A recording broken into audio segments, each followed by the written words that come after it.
guys, welcome to Nerd Talk. I'm Chris. I'm Mike. Today we're going to be reviewing Toy Story 4. Now don't worry, not going to be any spoilers right away. We're going to just go over our views of the movie, our general thoughts, and then later on we'll go into more spoiler-filled material. So during the spoiler-filled section, don't worry, I'm going to be putting up a flashing spoilers when we get into that section. I'll also put a timestamp in the comments below. So for those of you who haven't watched the film yet, don't worry, you can get our overview, watch our initial impressions without any spoilers. You can stop the video, go watch Toy Story 4 in the theaters, and then come back and then watch the spoiler-filled section, which will have, obviously spoilers from the movie, some Easter eggs, some small tidbits, and our thoughts overall about specific scenes. And then if you would like to see our overall ending impressions of the movie, that'll be at the end as well, and that'll all be in the timestamps. Make sure you come back if you haven't seen the movie yet.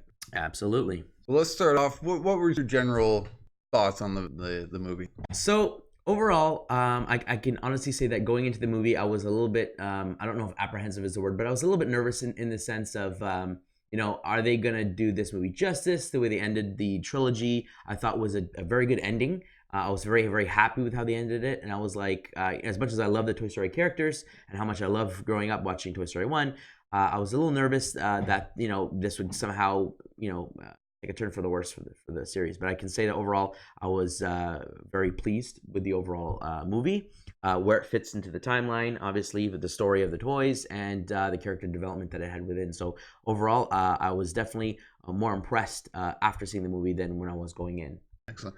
Yeah, I was in the same boat. I was a little worried how they were going to, what route they were going to take. The end of the first trilogy, they did, they showed Andy handing off the toy to Bonnie. So I thought it was a good way of closing off the loop and ending it that way. But now that they're doing the fourth, like, are they going to start a new trilogy with Bonnie? Or are they going to just do a one-off? Or what they were going to do? I wasn't too sure. But after watching the movie, I was quite impressed with the narrative they had throughout the movie, the amount of jokes, the seriousness, the crying moments, the emotional roller coaster that they put you on. You have to strap in for that ride, and just the overall way that they included this movie was very well done.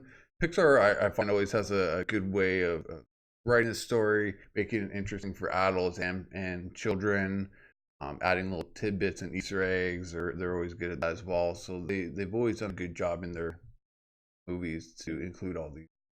Absolutely. I thought that they did a great job with character development of both new and existing characters. They had a lot of characters got their moments. They had the right amount of screen time for new characters as well as for old characters. I felt like there was no toy that overstayed its welcome, and there was never moments I was like, okay, Con, move on. I don't want to see this anymore. So it was great from that perspective. Again, emotional heartstrings being pulled. They had a lot of moments in this movie, especially if you watched the original trilogy. I think that they did a great job, as they always do with their movies. But something with Toy Story just resonates with me a lot, and going on the characters' journeys over the past three films, and having a proper ending, and then kind of going into this and realizing, wow, there was more story to tell, and they did a good job. So Pixar, really, really great job. Very, very impressed. I think that as far as the movie is concerned, it's definitely worth going to see in the theater. But we'll give you our in-depth thoughts, obviously, a little bit later. I did want to get your thoughts on specifically with the way that the humor was used in this movie, and in the way that I guess just the overall themes that was drawn out in this particular movie. How do you feel like it wasn't compared to the previous three films? Do you feel like it was funnier, it was the same, it was a different type of comedy? Do you feel like they really focused on specific themes more in this movie than in the previous movies? What are your thoughts from that perspective? Well, just going back first to the characters, I think Pixar does a great job at matching the character to the voice actors. Okay. So that really gets you invested, allows you to be invested in the character. Yeah. Because they match it perfectly, so that it's like, okay, this fits. This character is this proper person, right? Yeah. So you're able to right off the bat say, I can relate with them, or I can, this feels right, nothing feels wrong. I thought they used a good mixture of new characters and old characters. A little thing I was a little disappointed with was, the secondary characters weren't really able to be used as much in this movie. Yeah. It was more, focus on certain characters we'll get into later. But I always find that you can, even new or old, they have a good way of incorporating them so that you can be invested in each character and the narrative that they chose for this. I thought that they could have ended on 3, but that they had a right to make the 4th one and had more story to tell. Absolutely. So, I mean, those are our overall impressions of the movie. We're going to get into the spoiler-filled section now. So be forewarned, spoiler flag is now flashing up. If you haven't watched the movie, please stop the video now. If you don't want to be spoiled, you can go watch the movie, come back, and hear our thoughts after the fact. I'll also have the timestamps as well in the channel in case. So with that being said, let's just dive right in. I guess you want to kick it off? Sure. So one of the things I always like to look for when watching a Pixar or Disney movie is references to their other movies or other pop culture. Yes. So one of the first ones I saw was, when Bonnie and her family had to stop for gas. Where else to stop? Dynaco, right? Seems to be the only place that someone could stop in the Toy Story universe. Yep. So I thought that was really nice to see. They show that in a lot of their movies. Yep. So it's a continual reference, which was nice. I know you picked up on one with from Up. That's right. So there was a scene in the movie where, and I can't recall now because I've seen the movie a few days ago, where a bottle cap comes up. It's the grape soda bottle cap, which was used in Up between Carl and his wife. Forgive me, I can't remember her name. And they had a moment where she had given him, I think it was when they first met as kids, and she had given him, as an honorary member of their clubhouse or whatnot, this bottle cap that it looked like a grape soda. And so it's a very unique bottle cap. And so that specific one was in this movie, and they showed it, and I thought that was cute. It was a nice little nod to that movie. Yeah. Another little Up reference was, the famous dog painting of dogs playing poker. Yes, I'm sure a lot of you know that as well. But they had that in the antique shop, but they had a little twist to it. They had all the dogs from Up playing poker in that art instead of the typical dogs doing it. So I thought that was quite funny. I think you saw one about the Mickey Mouse. That's right. So there's a moment later in the film where they're in an antique store, and Woody has to freeze because there's a human that's coming by, so he can't obviously be alive. So he grabs a nearby phone and holds it up in the exact same pose as the classic Mickey Mouse phone from the 90s, I believe it was. Yeah. And it's the exact same pose, the exact same smile, and I thought that was a really cute reference to just Disney in general. So one that's very popular in all their movies is the Pizza Planet truck. Yes. The delivery truck. Yep. So this one was shown. It wasn't as big. It was a tattoo on, I believe his name is Axel, the carnival attendee. Carney. Axel the Carney. He had it tattooed on his calf. Yes. It was, so on his leg there. So that's they didn't disappoint. They kept that little Easter egg in there. And the last thing that I noticed, and it's probably my most favorite, was Boo from Monsters Inc. Yes. Being shown. So the first time I saw her was in the preschool. She was sitting at one of the tables. And she was also shown later on as the girl that didn't win at the carnival game after Buzz was one of the prizes there. So she's a little bit older, which makes sense, but it was great to see incorporate Boo. I'd love to see another Monsters Inc. movie where they show Boo in the future, whether she's this age or a little bit older. Has she kept her relationship with the monsters? But we'll have to see if Disney decides to go that route. So another thing I noticed, it's not an Easter egg, but I think this was the first movie where they didn't show a Pixar short before the film. Yeah. So I mean, YouTubers, viewers, please comment below and let us know if we're correct on this. But I haven't watched every single Pixar movie in the movie theater. So Up, Ratatouille, those more recent ones I did not see in the theater. But all the ones up to that, at least that point, I do recall there being a short. Old man playing chess. There was one with paper airplanes and different. Oh yeah, different the bird ones. on the wire. The bird on the wire. Yeah. So I would want to agree that this is the first time that I can recall that they didn't have a short in the beginning. So that was very interesting. Yeah, I mean, I could be wrong, but it's something I picked up on, not right away, but after the movie when I was thinking about all the things and what I was going to talk about. And then I was like, wait, they didn't show a short. So I thought that was maybe something new or different that they were doing, or maybe they just decided that we'll go a different route. But so I picked up on that. What I really liked about this movie was they didn't just introduce Bo Peep back. They showed the backstory of how she got lost to the group. So in Toy Story 3, you get the little there. What he says, we lost some toys. It was knowing that Bo Peep was one of them. Yeah, I think he name dropped Bo and Squeaker, the penguin with the broken speaker, and I think someone else. Free. I Yeah, watched it recently. but never really got into the backstory of how No. she got lost, if she got donated, sold, just lost on the road or whatnot. And in this movie, it starts off with showing in the past how Bo got donated to another gentleman, and then ended up in the antique store, and eventually making her way out and becoming what they call a lost toy, which was great. And then they don't need a child; they decide to play with children at the park, the carnival, and make their own toys or friends and children, so they don't have to rely on one, which is kind of neat to see in a different kind of narrative that they did in the franchise in past movies. So Absolutely. I really love the way they opened this movie with basically the flashback sequence because you got to see Andy, because it's the only time you're going to see Andy in this movie, because his story is essentially done. So you got a flashback of him, and you got essentially a montage of Toy Story 1, 2, and 3. Yeah. I've been playing the intros in those movies and been playing with his toys. And then you get, the ending of 3 where he's giving his toys, Woody, away to Bonnie. And I thought that was really, really great. Again, just maybe a foreshadowing of like, hey, we know you've been on this journey. We respect the journey you've been on.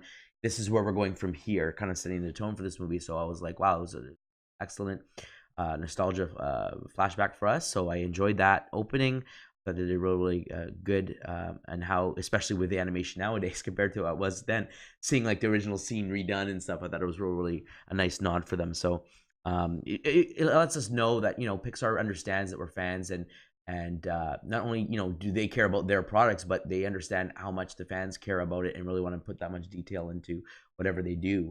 Not just this, or necessarily everything has a purpose. yeah. Now, those are just little things that you and I picked up on. Let's go over the actual story. What did you think of the story overall, the narrative? We kind of thought they could have ended on 3, but more story that they end up covering for the 4th one. What are your thoughts on that? So I think that with Toy Story 4, so again, going into the movie, I was a little bit like, oh, what are they going to do? How are they going to end this again? They ended it, really, really well in Toy Story 3. Even though we didn't get, Bo's backstory and stuff like that, I still thought there was a nice ending for the toys. Yeah. So I wouldn't with a little bit of hesitation and wondering, being very skeptical on are they going to pull it off? And I thought that overall at the ending, and I'm just going to jump into the spoilers here.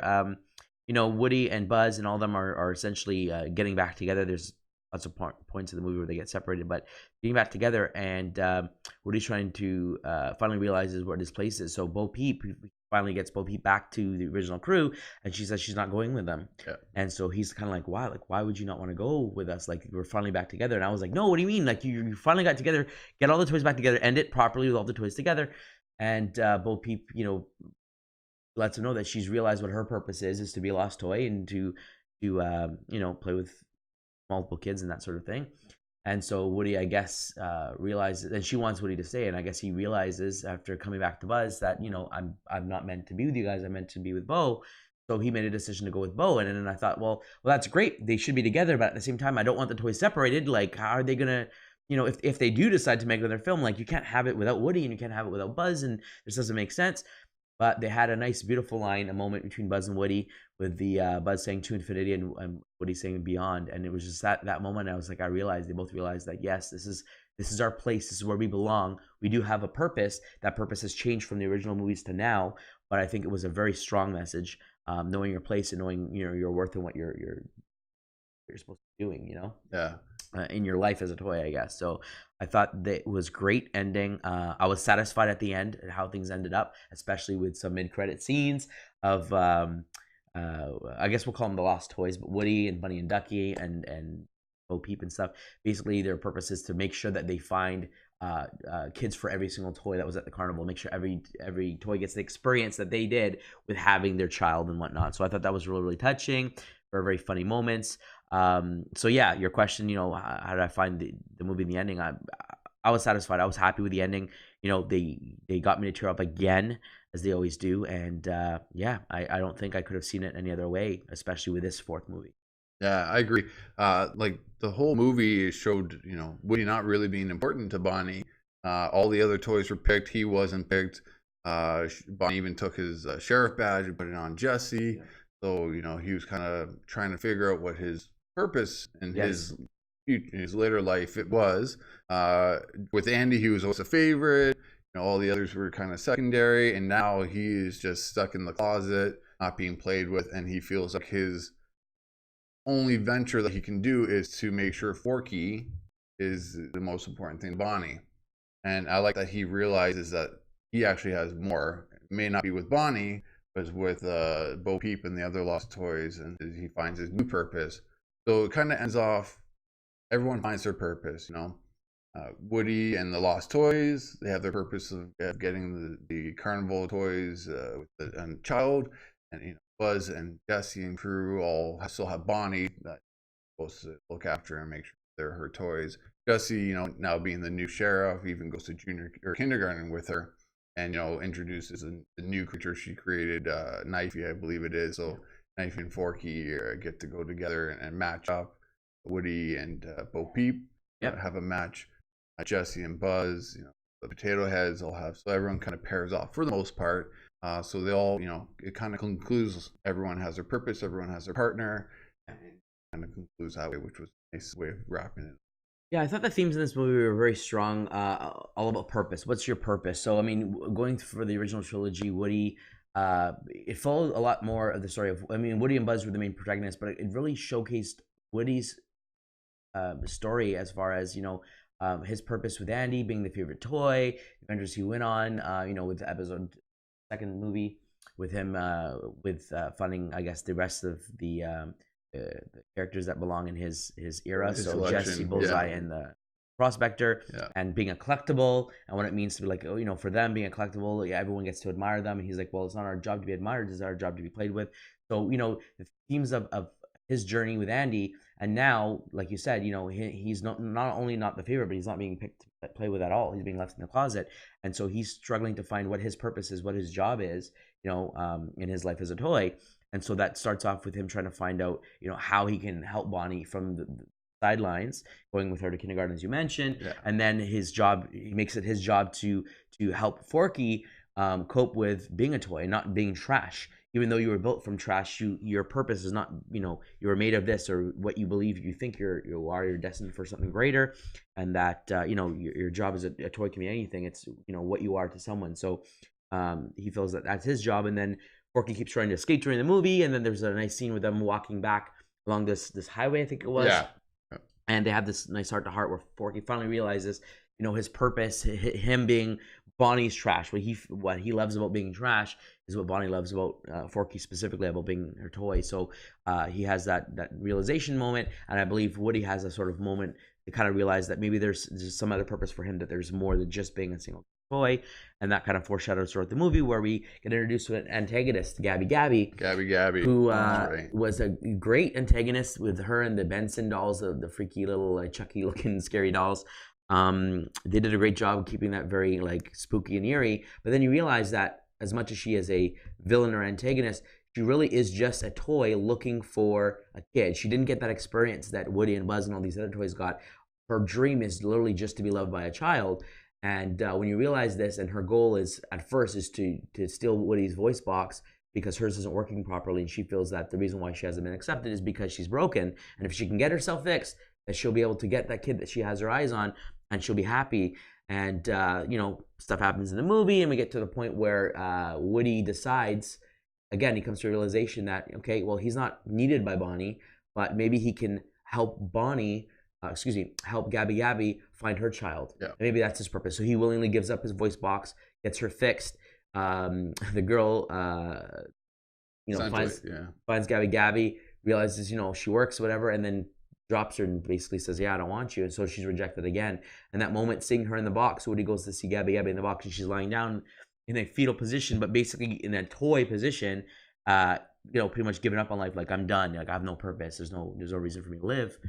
And Woody's like, no, there is a reason. Come with me. And so, again, another journey of what it means to be a toy, what it means to be with other people. The themes go throughout the movie in different ways for different toys.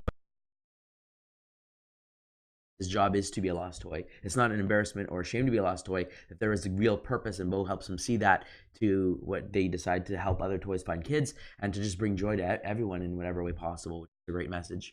And like you said, giving up his back to Jesse. So I know I went on for a while here, but I think that the themes throughout this movie were really, really strong and present. I thought they did a great job in addressing those in different angles, from Forky's perspective, Woody's perspective, Gabby, and whatnot. So I thought that was really, really cool. And yeah, I mean, overall, I thought that they did a great job in presenting those and allowing us to really think, allowing kids to really think, maybe have these questions like, what's my purpose? What's my job to do? And so I thought they did a really, really great job with both new and returning characters. Yeah, I agree. I've always found that they have a good way of, incorporating the secondary characters to help out with the main characters. I agree with the underlying tones of, kids can, without even realizing it, know, I'm not trash. I can be someone else, or I don't have to be like everyone else.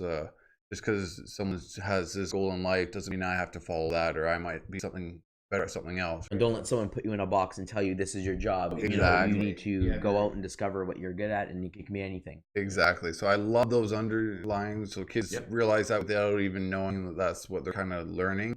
Yeah, so I thought that was great. Yep. The secondary characters have they can add some comedy to it. So I love Ducky and Bunny. Yes. For that, they had great voice actors. Voiced by Key and Peele. Yeah. Yeah. So they were phenomenal. They remind me a little bit of these two characters from Rio, which isn't Disney related. Yep. But Nico and Pedro. Yes. So see the bird with the cap and then the bigger red bird. Yep. So they're they weren't physically together like Bunny and Ducky were, but they had that close bond relationship where they're so close, and comedy aspect for Rio as well. So that kind of reminded me of that. But every secondary character helped. Duke and Boom, voiced by Keanu Reeves. Yeah, which I didn't know at the time when I watched the movie. And at the end, they're like, "Oh, that's Keanu Reeves." I was like, "It was." I didn't even pick up on that. Yeah, so he's everywhere right now. Yeah. Cyberpunk. Yeah. John Wick. Bill and Ted reboots. Just everything he touches right now seems to be gold. So good on him. He seems to be a nice guy, which is nice to see. So I thought Duke Boom was great. A Canadian version of Evel Knievel, which was pretty funny. Yeah. And then just Gabby, you thought she was so bad, but then she just wanted that purpose in life, and to find that they thought that they were going to take her to Bonnie, but instead that lost child at the carnival. I mean, as parents, that's our worst nightmare, right? Having our kid go through that, or having that fear of not knowing where a child is, and then have that toy fulfill that, make her feel safe. Have that lost child have to find someone for Gabby, and being reunited with her parents was great. But show that toys have that. It doesn't have to be one thing that they're looking for. It can for the moment find their purpose, which is great. Absolutely. So in regards to Bunny and Ducky, Key and Peele's characters, do you find that Pixar did a great job in regards to incorporating them from a screen time perspective? I did. So I thought they weren't used too much and they weren't used too little. They found that happy medium where it's just the right amount. They could help out. They could be funny. So they weren't just like for comedy alone. So they had their uses as well, which was great. I find with throughout the movie, all their little comedian parts, Commander Carl not getting the high five. Funny, but at the end, he does get his high five, which was great to see. I think Duke Boom gives him the high five in the end credit there. So stick around for that if you haven't seen it or know about it. It's a little bit. Yeah. And then it just wasn't overdone. I didn't find anything stale, or it's like, okay, I'm getting bored of this, or they're overusing it. But what were your thoughts on it? I thought the comedy was great in the movie. I thought they had a lot of funny moments, and it was a different humor. Like, you look at Toy Story 1, and the humor is like Buzz thinks he's a real space ranger, not a toy. So there's like the comedy of like him being like an idiot, but you know what I mean in regards to like everyone else looks at him like he's an idiot because he's a toy. But there's a lot of funny play on that perspective. Each movie has different kind of humorous moments, but I thought this was more of I wouldn't say slapstick, but it was a different style of comedy, and I enjoyed it. I thought it was well done. They had their one-liners, they had their little moments, so I thought that was cute. the inner voice thing. You know, Woody's talking to Buzz about finding his inner voice, and that's another theme with Buzz finding his purpose, finding his inner voice, and understanding he doesn't need to be. You know, Woody's always been the leader of the group, and Buzz is good enough to be a leader. He's good to stand on his own. He doesn't need Woody to be his own person. So I thought that was cute in him punching his buttons to listen to his inner voice. So and it kind of started off as like a gag and Yes. like something funny, but then you realize that this really is his inner voice, and it's telling him what he thinks just out loud and through his voice box mechanics. So I thought that was great too, to show it started off as something funny and then turned out to be this is actually something I should listen to, learn from. So I think, overall they did a great job with comedy, great job introducing new characters and new voice actors. Screen time is great. They had a lot of moments. I didn't find there was any joke that went on too long. Key and Peele had a bit that went on a few times in the movie, but every time I thought it was funny, and I didn't think it was like, okay, stop now. I thought it was cute. The new toys that they introduced to Kaboom, great. Like there wasn't any specific toys that they introduced that I was like, oh my gosh, like I want to go back to Buzz and Woody. I want to see something. I thought everyone, again, it was just nice balance, I guess is the best word I can say in regards to everyone having their moment, everyone having their character development, whether it's a new character and you getting to figure out who they are and where they come from, their versus purpose, an old character and kind of, again, tying up the loose ends, if there was any still present. So I thought it was great. Loved the comedy, loved the characters, and overall was very, very happy. I agree.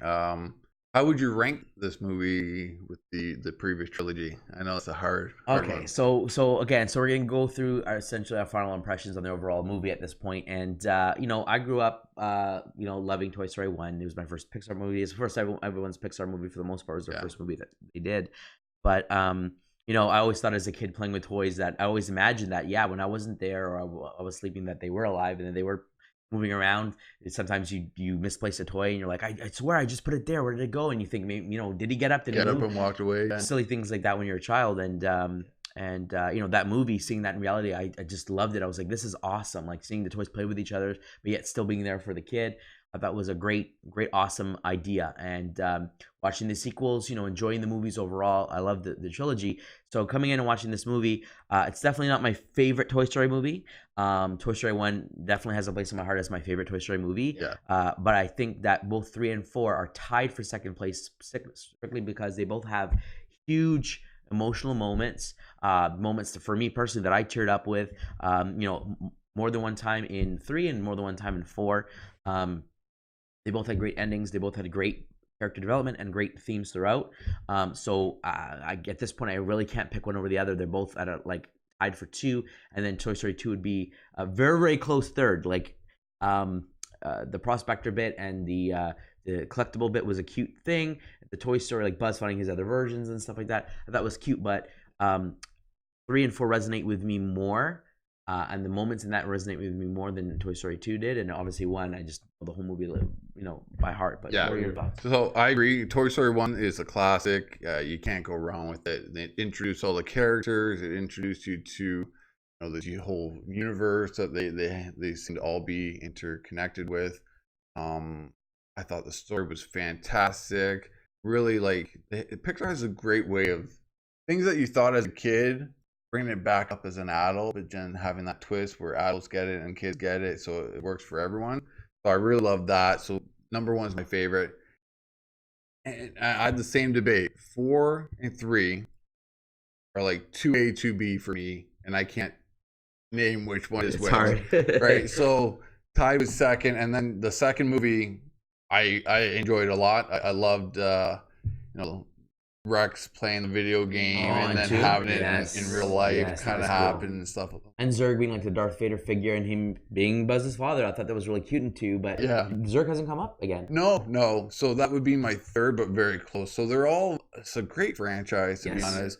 Great for kids and adults, which is, I love that about movies. I don't dread going to see any Disney Pixar movie when my kids want to see it in the theaters. So usually I bring it up and I'm like, let's go see this, and they're all for it. So it's great that way. So it's great for all ages, and they always have a great story. They always have little Easter eggs that the adults will pick up that are kind of adult jokes that the kids just think are just really funny, but the adults get it a bit, and then they have stuff for the kids as well. I really enjoyed it, but that would be my ranking. Very tough. Very close. Here's the thing, folks. Toy Story 1 came out in 1995, so we're talking almost 25 years ago, and You can see the detail work. I mean, when Disney Pixar first released Toy Story, it was a breakthrough in technology. The 3D animation was, bar none, the best that anyone's ever seen. Yep. And, things have only gotten better from there. And when they redid the opening moment with Andy, redoing essentially Toy Story 1 and 2's opening and playing with the toys, they redid it with the advancements in technology. And wow, there are YouTube videos with side-by-side comparisons, and they've come a long way. I think the movie is beautifully done. The detail work, the references, everything is just spot on. The love and care that they've put into this character's the journey. We definitely recommend you watch this video. This movie is great. While it does stand up and hold up on its own, we both feel like it works. If you haven't seen the original, you won't get lost. There is some backstory explanations, and you kind of get through the movie as its own individual film. But I do feel like it's a disservice if you haven't watched the trilogy to watch this, because the emotional impacts that this movie has is just that much weightier and stronger if you've watched the trilogy and you've been on that journey with these toys. I agree. Yeah, you get that bond with the characters. You go through, grow with them. You see the different changes. You get the in-depth history of them all, how it goes back, and it does help make the fourth movie even better. Absolutely. So we definitely recommend you watch all the movies, but it's a great movie by and by. We're both happy with the ending and how they respected the characters. Was there, in regards to the side characters, not so much the new ones, but the old ones like Rex and Potato Head and stuff? Like you said, they weren't used as much in the movie. But do you felt like the moments that they had and whatnot was well done? And the moments trying to keep Bonnie's father stuck in the carnival because they're waiting for Buzz and Woody to return and stuff. Like, what did you feel about their use in the video? I thought their use was very minimal. I think they could have incorporated them a bit more. Okay. I was a little disappointed, but I understood due to the narrative of the story that they were trying to tell, that they couldn't really share as much screen time really with everyone else, and they had to focus on the story that was being told. But I thought there could have been a little bit more, but what they were used for was appropriate, and they were either funny or they were either, help scenes and, trying to stop them from leaving the carnival, or, try to get helping the other characters out. So I thought they were good that way. I agree completely. So, YouTube viewers, please let us know in the comments below if we missed anything, if there are specific Easter eggs that we overlooked. I'm sure there are tons. If there are moments that you love that we didn't bring up, or perhaps you disagreed with some of the things that we thought and the themes that we thought were really important and really, really strong present in the film. We'd love to hear from you, so drop a comment below. As we've said multiple times, it's definitely a recommendation from us to watch the film. We loved it. Bring your kids. If you don't have kids, watch it.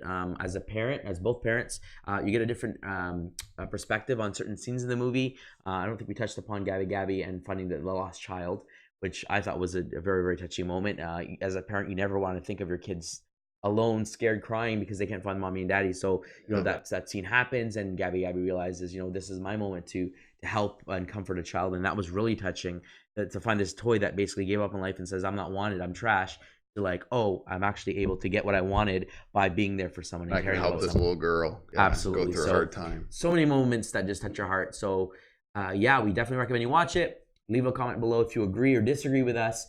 Let us know your thoughts, and hit the like button if you like this video. We really appreciate it. And subscribe if you'd like to see more content like this.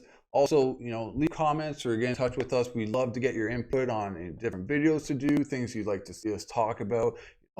Other franchises, past videos. It doesn't have to be new ones. We could talk about, what we thought about Toy Story 1 through 3, the first trilogy, or any other trilogies. I know we're kind of working on an idea for a trilogy video.